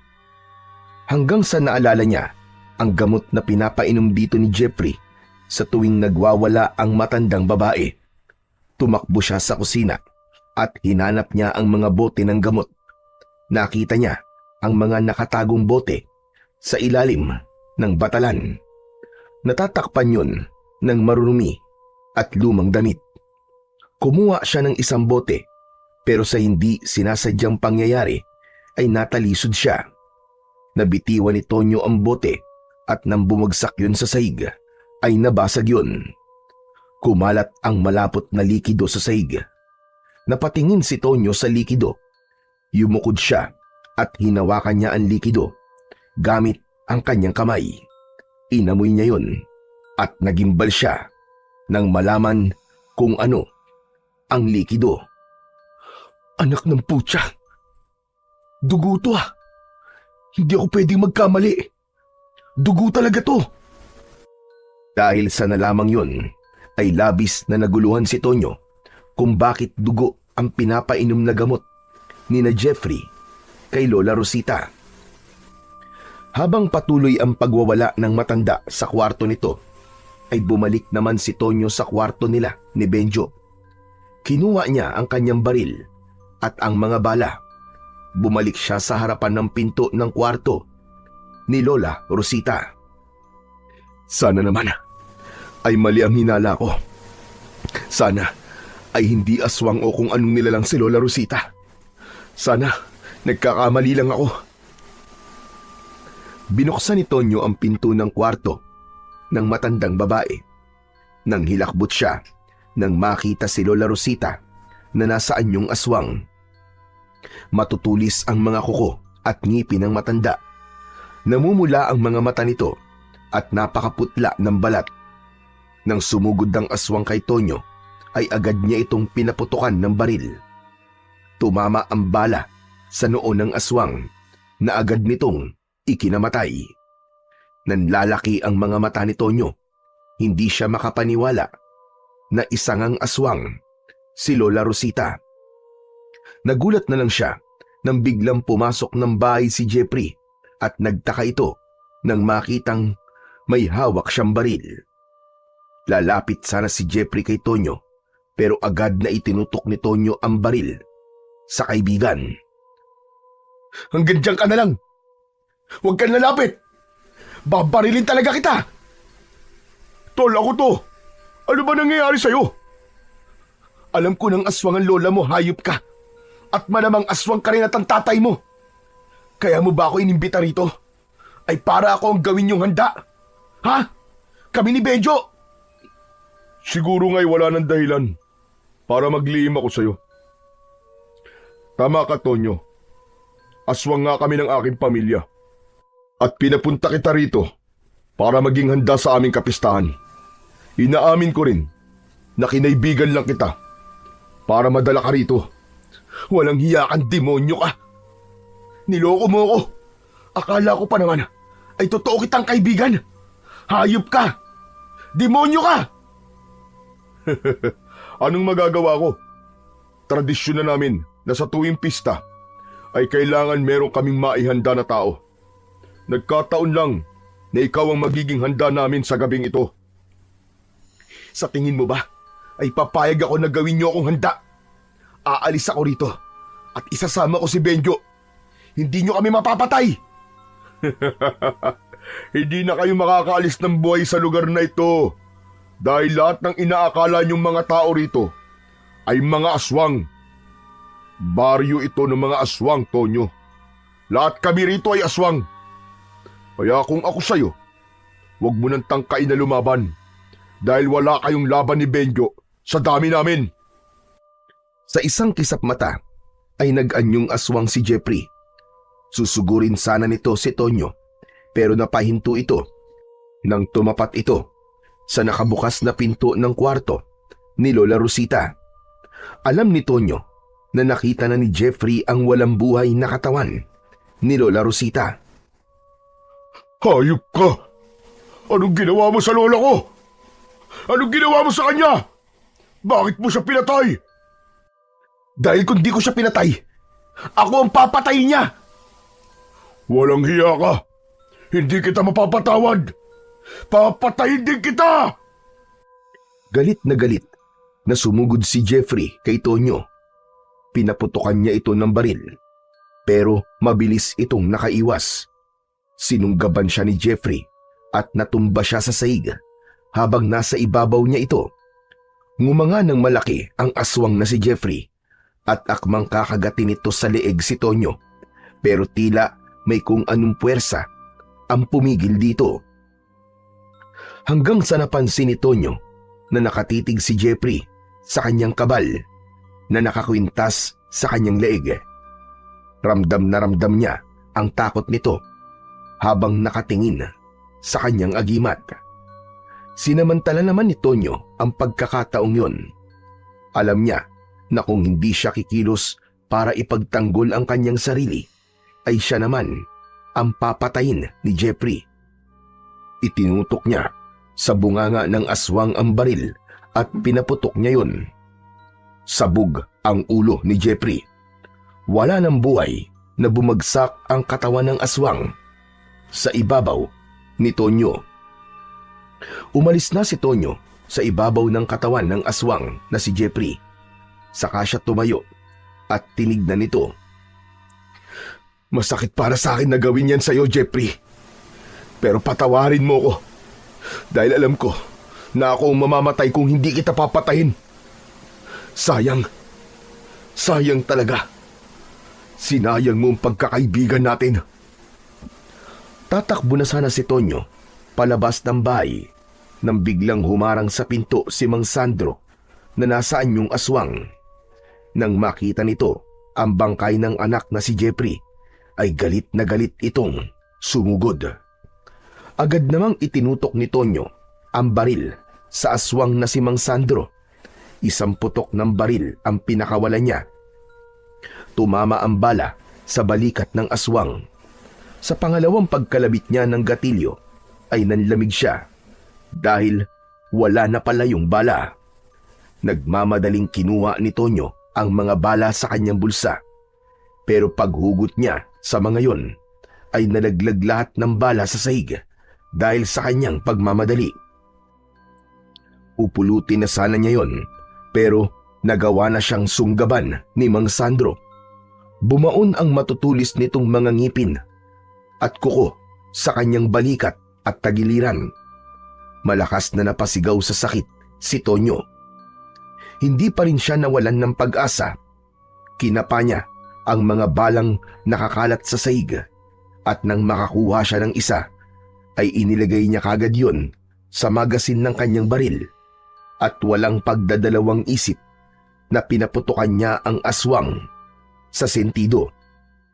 Sumambulat ang utak ng aswang na si Mang Sandro at sa kayon bumagsak. Pagkatapos nun, agad na tumayo si Tonyo at pinulot niya ang mga bala. Inuno niya ng bala ang magasin ng kanyang baril at saka siya tumakbo palabas ng bahay. Kailangan kong puntahan si Benjo. Kailangan ko siyang puntahan. Baka kung ano na nangyayari sa kanya. Delikado siya rito. Ngunit labis na nagulantang si Tonyo nang makita niya ang mga aswang na halos sabay-sabay na lumabas sa bahay ng mga yon. Mas lalo niyang binilisan ang kanyang pagtakbo hanggang sa nakasalubong niya ang takot na si Benjo. Tol! Umalis na tayo rito! Tara! Sina Clarissa! Aswang sila ng pamilya niya, Tol! Sumabit kasi sa pinto nila yung kwintas ko tapos nung naputol yun, ay doon ko nakita ang totoong itsura ni Clarissa, Tol! Napakatanda na pala niya! Para siyang ukluban! Parang si Lola Rosita! Tapos, doon na sila nag-anyong aswang ng buong pamilya niya. Buti na lang nakatakas kagad ako sa kanila. Kundi, ginawa na nila akong pagkain. Oo, Tol. Sila Jeffrey din at ang tatay at lola niya. Mga aswang din sila. Pinapunta niya tayo rito dahil tayo ang gagawin nilang handa sa piyesta. Pero napatay ko na silang lahat, Tol. Medyo masakit pero kailangan kong gawin yun eh. Dahil kung hindi ko sila pinatay, ay ako ang papatayin nila panigurado. Ano ngayon ang gagawin natin, Tol? Napapalibutan na tayo ng mga aswang dito sa baryong to. Anong gagawin natin? Kailangan natin makatakas dito. Doon na nakita ni Tonyo na napakaraming aswang ang nakaikot sa kanila. Alam niya na hindi sapat ang balang meron siya para makaligtas sila dahil sa dami ng mga aswang na naroroon na handang kumain sa kanila. Hanggang isang bagay ang biglang naalala ni Tonyo. Yung kabal. Nang lumapit ang mukha ni Jeffrey kanina, ay parang natakot siya sa kabal ko. Siguro ang kapangyarihan nun eh, hindi lang para hindi ako tabla ng bala at ng matutulis na bagay. Baka takot din dito ang mga aswang. Tama! Takot sila sa kabal! Hinubad ni Tonyo ang kabal at hinawakan niya yon sa tali. Humakbang siya papalapit sa mga aswang at kapansin-pansin na takot nga ang mga yon sa kanyang kabal. Umatras ang mga yon na parabang ayaw ng mga yon na madikit man lang sa hawak na kabal ni Tonyo. O ano? Ano kayo ngayon? Dito pala kayo takot ha? Sige, lumapit kayo! Lapit! Subukan niyo saktan kami! Ano? Lumapit kayo! Mga duwag pala kayo eh! Galit na umangil ang mga aswang na nakapalibot sa kanila.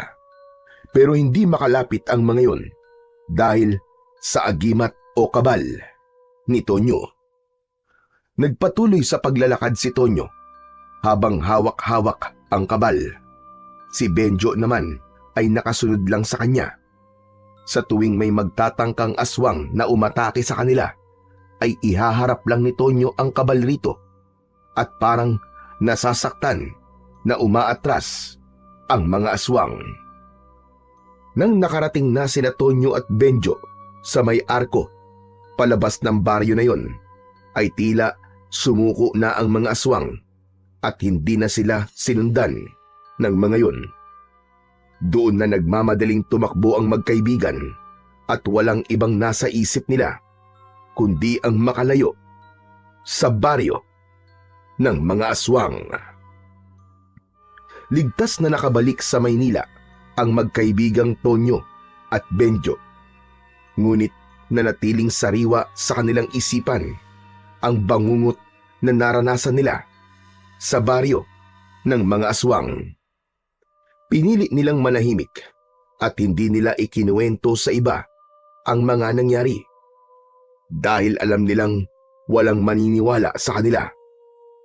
Pero para kay Tonyo, masakit na siya mismo ang pumatay sa kaibigan niyang si Jeffrey, ngunit batid niyang yun ang nararapat upang mabuhay sila ni Benjo. Labis ang kanyang pasasalamat sa kabal na nagligtas sa kanilang dalawa. At dahil sa pangyayaring yun, natutunan ni Tonyo na wag basta magtitiwala sa ibang tao, lalo na't hindi pa niya ito masyadong kilala. Sa huli, napatunayan ng magkaibigan na walang halimaw o aswang ang makakatalo sa tapang at tiwala ng pusong nagmamalasakit sa bawat isa. Nakaligtas man sila sa baryo ng mga aswang, baon pa rin nila ang alaala ng takot na yun na habang buhay nilang hindi malilimutan. Muling sumikat ang araw sa kanilang daan. Tanda na sa bawat dilim ng panganib ay laging may liwanag na nagmumula sa tiwala at pagkakaibigan.